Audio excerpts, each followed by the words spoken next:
have any speaker cards for public comment on items not on the agenda? John Barrelier, followed by Wes Updergrove.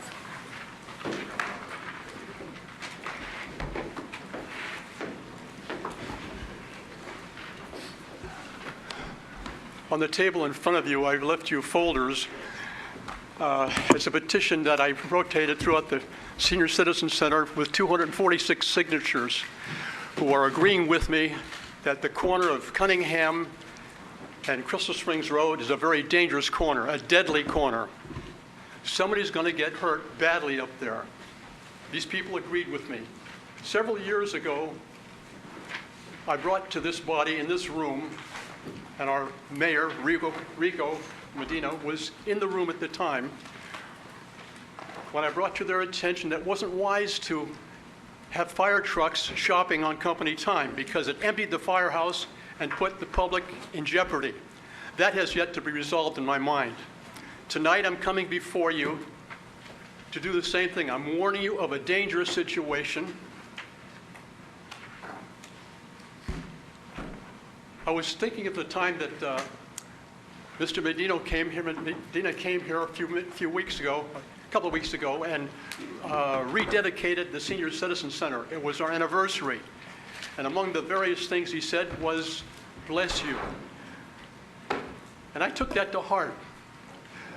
There was a very wise man who led millions and millions of people. He wore only a loincloth. He was dark, bald-headed. Millions of people followed him. And something he said, I will remember. He said that the true measure of a society is how it treats its elders. I'm going to take your blessing to heart, Mr. Medina, that you'll do something for the seniors of this center, and you'll fix that situation, which is a dangerous one. Now, I've told you in several different ways that it's dangerous. Please listen. Thank you. Thank you, Mr. Barlow. Wes Updergrove, followed by Sean Quinn. Hello, and thank you for the opportunity to speak to you. My friend here, John, had spoke about the intersection here. What spawned this was basically on December 30th, John and I were crossing the street from the overflow parking. We had a green arrow. There was a car. Was it a van or an SUV? I don't know which one it was. It doesn't make any difference. It could have been anything. We're walking. We're absolutely in the crosswalk. This car did not stop. John and I, thank God, we have the ability to move. There are many people who come across that crosswalk who are in walkers, canes, and they're quite slow in general. We evaded the potential to be killed. In the last 6 months, that's how long I've been coming to this club, senior center. I am not exaggerating when I tell you that I've almost been struck 6 times, and I'm careful. I just don't arbitrarily walk out. What I might recommend is that we need to paint those crosswalks. They're faded. Lights going across to let people know, traffic coming up, that there is somebody crossing, just like they do at schools. And maybe a new change in the speed limit. Maybe even possibility that no right-hand turn on red. I don't know if that's going to stop the situation, but it's far cheaper to do these things than to pay for a potential lawsuit for somebody that might be hurt badly or killed in the future. Those are my suggestions. I hope, whatever agencies we need to go to will listen to us and hear what we have to say. And I thank you for the opportunity. Thank you very much for your comments. Mr. Quinn. Sean Quinn, followed by Priscilla Martinez.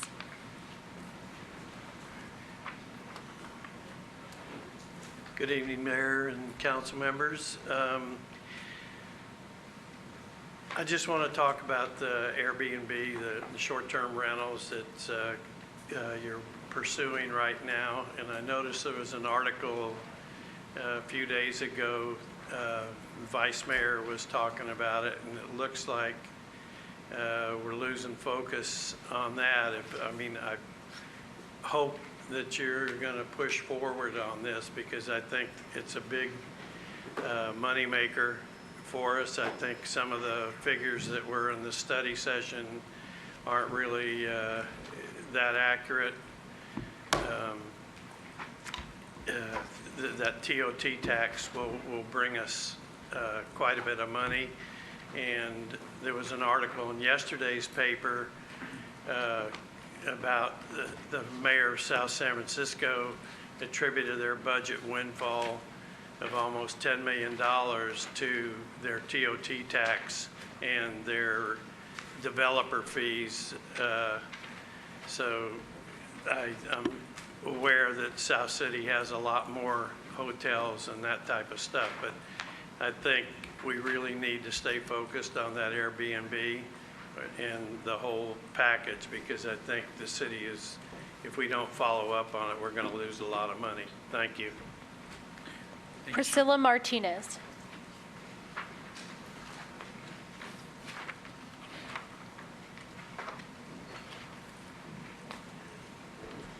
Hello.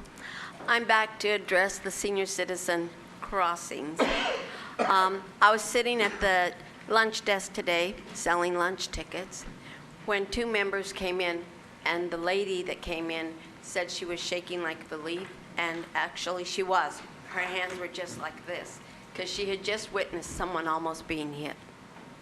This isn't the first time that I've heard of people getting hit. I think it would really be helpful. The most vulnerable citizens in our city are the senior citizens and the children. At schools, we have preparedness for the drivers that are coming up to the school. School crossing, school up ahead. We have nothing that marks the seniors are in that building right there, and they're crossing. And they're helpless most of the time. A lot of them really do have trouble walking. They walk with canes, walkers. I haven't seen any wheelchairs come across from up above, but we have the wheelchairs come in all the time. There are a lot of people that are really slow, very, very slow and helpless, and a lot of them have to have help crossing across. But I've seen a lot of the cars. I've almost got hit, and I'm really quick. I'll just zip out. But, I had to scream and yell at the driver, and the driver looks at me like, but really, if we had some markers to let everyone know that we are a senior citizen group, that we are going to be roaming around the street here, and maybe some of the lights that go on the road to warn them to slow down, it's something. We need some help. So that's all I've got to say. Thank you very much. Thank you, Priscilla. Appreciate it. Is there anybody here, anybody else in the audience that wanted to speak on something that is not on the agenda that didn't turn in a speaker card? Okay, with that, we've had 4 speakers, and thank you for being here. Thank you for bringing up the concerns again. I'm going to ask staff, the city manager, and I think almost, I won't say not any action, but I think council obviously has been hearing, has heard, and so is this something that goes to TSBC? Is this something that staff can take a look at and report out? The city's traffic engineer is looking into it and will be making recommendations. Depending on what the recommendations are, they may need to go through TSBC, or they may be signs that can be put up by city staff, but we will work with the community services director to update the senior advisory committee of the progress, which would be the most appropriate channel. Okay.